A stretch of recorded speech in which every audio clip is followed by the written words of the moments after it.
Novia. Halo guys, nama saya Ratu Aliwan. Halo guys, perkenalkan nama saya Purnama Gita Putih.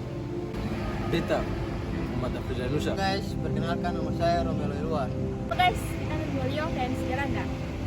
Halo semua, perkenalkan Beta Ari Rimando Pancasila dan Sirasir. Kami dari kelompok 1, jurusan Teknik Sipil, Prodi Teknik Konstruksi Jalan dan Jembatan. Di sini kami mendapatkan proyek pendidikan Pancasila dari dosen kami, Pak Maslan, dengan topik fanatisme, supporter sepak bola, dan ketidakdisiplinan hukum. Permasalahannya adalah fans yang fanatik, dan yang kedua menaikkan bendera, dan yang ketiga konvoy, dan yang keempat judi, dan yang kelima ketidakdisiplinan waktu.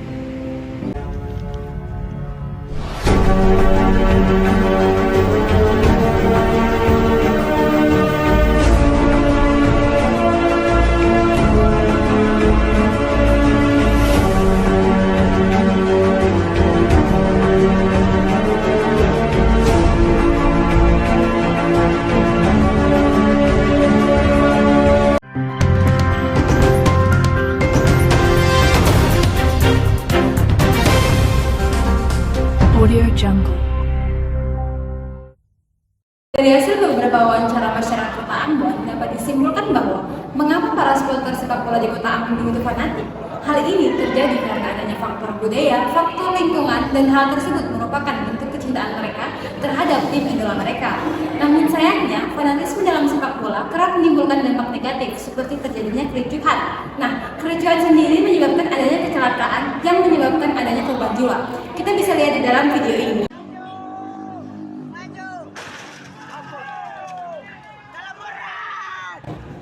Nah, video tersebut merupakan contoh dari tindakan fans yang fanatik yang menyebabkan terjadinya kecelakaan sehingga menyebabkan adanya korban jiwa. Nah, selain itu, kurangnya wawasan dan minimnya informasi adalah penyebab seseorang menjadi fans fanatik. Kesimpulan hasil wawancara kami tentang penaikan bendera asing di Kota Ambon, masyarakat Kota Ambon masih belum mengetahui tentang penaikan bendera asing yang baik dan benar.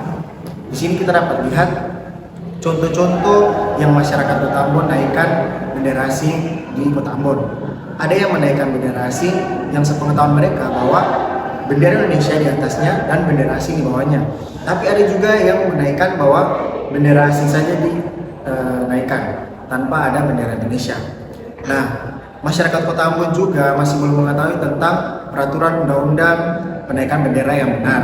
Hal ini terjadi karena mereka kurangnya wawasan dan kurang rasa ingin tahu dan mencari tahu tentang penaikan bendera yang baik dan benar.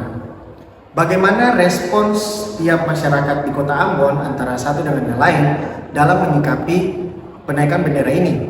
Mereka hanya memberikan pengertian kepada orang-orang terdekat mereka, karena belum tentu masukan yang mereka berikan kepada orang-orang itu dapat diterima.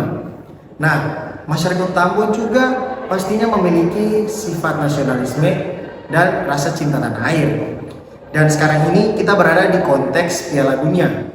Jadi masyarakat Kota Ambon hanya menaikkan bendera ini hanya untuk menyenangkan diri mereka, dan itu pastinya untuk kesenangan sementara.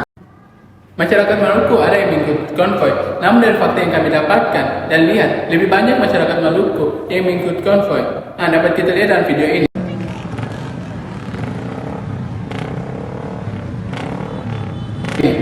Ini merupakan cara fans sepak bola mengekspresikan rasa kemenangan dari tim idola mereka. Mereka tidak mengetahui masalah terkait konvoy karena kurangnya kesadaran diri untuk menggali informasi yang ada. Masyarakat yang melakukan judi, mereka sudah tahu bahwa dengan melakukan judi sudah melanggar aturan. Tetapi sangat disayangkan karena masih banyak masyarakat Kota Ambon yang melakukan hal tersebut. Jika kita berjudi, kita akan mengenai dampak-dampak seperti stres, kehilangan uang, serta ketika kita kalah berjudi, kita akan melakukan tindak kejahatan seperti mencuri. Dari beberapa hasil wawancara yang kami dapat dalam konteks ketidakdisiplinan waktu, dapat disimpulkan bahwa supporter sepak bola sudah mengetahui aturan tersebut, tapi mereka tidak menerapkan hal tersebut karena mereka sudah menjadi supporter yang fanatik dan mereka melanggar aturan. Karena masyarakat di Maluku menyukai sepak bola, sehingga hal tersebut sudah menjadi kebiasaan mereka, dan masyarakat sekitar tidak merespon hal tersebut dan mereka merasa tidak peduli terhadap hal tersebut. Sepak bola merupakan salah satu cabang olahraga yang paling banyak digemari di Indonesia. Hal ini nampak dari antusias masyarakat terhadap setiap pertandingan yang digelar, baik itu pertandingan yang mengatasnamakan negara ataupun klub-klub lokal lainnya. Pasal-pasal yang terkait dalam 5 masalah yang kami temukan yang akan kami bahas. Yang pertama yaitu fans fanatik, di mana terdapat dalam pasal 358 KUHP ayat 1E yang berbunyi, barang siapa dengan sengaja turut campur dalam penyerangan atau perkelahian yang dilakukan oleh beberapa orang, maka selain daripada tanggungannya masing-masing bagi perbuatan yang khusus dihukum 1E, penjara selama-lamanya 2 tahun 8 bulan jika penyerangan atau perkelahian itu hanya menjadikan ada orang mendapat luka berat saja, dan 2E, penjara selama-lamanya 4 tahun jika penyerangan atau perkelahian itu menjadikan ada orang yang mati. Selanjutnya, peraturan pemerintah Republik Indonesia yang menjelaskan terkait masalah-masalah penaikan bendera asing, yaitu Peraturan Pemerintah Republik Indonesia Nomor 41 Tahun 1958 tentang penggunaan bendera kebangsaan asing, pasal 1 nomor 3 yang berbunyi, bendera kebangsaan asing dapat pula digunakan pada kesempatan-kesempatan lain dengan izin kepala daerah. Jika menurut pendapatnya pada kesempatan-kesempatan itu bendera kebangsaan asing lain digunakan, seperti pada pertemuan-pertemuan internasional. Selanjutnya, Undang-Undang Nomor 22 Tahun 2009 menjelaskan tentang masalah konvoi. Terdapat dalam pasal 24 yang berbunyi, kecelakaan lalu lintas adalah suatu peristiwa di jalan yang tidak diduga dan tidak disengaja melibatkan kendaraan dengan atau tanpa pengguna jalan lainnya yang mengakibatkan korban manusia atau kerugian harta benda. Pasal 33 yang berbunyi, kelancaran lalu lintas dan angkutan jalan adalah suatu keadaan berlalu lintas dan penggunaan angkutan yang bebas dari hambatan dan kemacetan di jalan. Perlombaan Piala Dunia 2022 kerap dijadikan wadah sebagai taruhan bola atau judi bola yang banyak bermunculan, baik yang dilakukan secara offline maupun online. Fenomena ini perlu menjadi kewaspadaan masyarakat agar sadar akan bahaya judi. Mengutip pasal 303 KUHP mengatur definisi dari permainan yang digolongkan sebagai judi, yaitu yang pertama, diancam dengan pidana penjara paling lama 10 tahun atau pidana denda paling banyak Rp25. Barang siapa tanpa mendapat izin melakukan, dengan sengaja menawarkan atau memberikan kesempatan untuk permainan judi dan menjadikannya sebagai pencarian atau dengan sengaja turut serta dalam suatu perusahaan untuk itu. Kemudian terkait dengan ketidakdisiplinan waktu, seringkali kita mendapati gangguan dari berbagai hal. Salah satunya adalah ketika tetangga lingkungan kita membuat gaduh dan mengganggu masyarakat sekitar. Tentunya hal ini cukup menyebalkan. Terlebih lagi, kita sudah menghubungi pihak ketua RT atau RW setempat. Meskipun sudah diperingatkan, nyatanya tidak ada perubahan dari tetangga tersebut.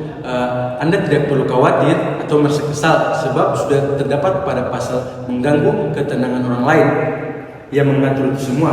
Pada pasal 1365 KUHP tertulis bahwa semua tindakan melanggar hukum atau merugikan orang lain, maka pelaku wajib untuk mengganti rugi atau mempertanggungjawabkan kesalahannya yang diperbuatnya. Kami bersyukur karena dengan adanya proyek pendidikan Pancasila yang telah diberikan oleh dosen kami dapat menambah wawasan kami mengenai taat hukum dan disiplin dalam hidup bermasyarakat dan bernegara, di mana kami mengetahui masalah-masalah yang sering terjadi di Kota Ambon saat adanya event sepak bola dunia sedang berlangsung. Kemudian, mengetahui beberapa undang-undang terkait dengan masalah-masalah yang kami ambil, seperti undang-undang terkait fanatisme supporter sepak bola, cara penaikan bendera asing yang benar, judi, konvoi, dan undang-undang yang membahas terkait dengan mengganggu ketenangan orang lain saat membuat keributan. Hal ini juga menjadi pembelajaran kami sebagai mahasiswa agar lebih cermat dalam bertindak dan tidak mudah terpengaruh oleh hal-hal yang melanggar hukum. Kami sangat berharap untuk kedepannya masyarakat Kota Ambon sadar dengan adanya aturan-aturan yang berlaku dan mematuhinya sesuai dengan tatanan hukum di Indonesia yang diatur dalam Undang-Undang Republik Indonesia, agar tidak lagi terjadi hal-hal yang tidak diinginkan dan terhindar dari hal tersebut.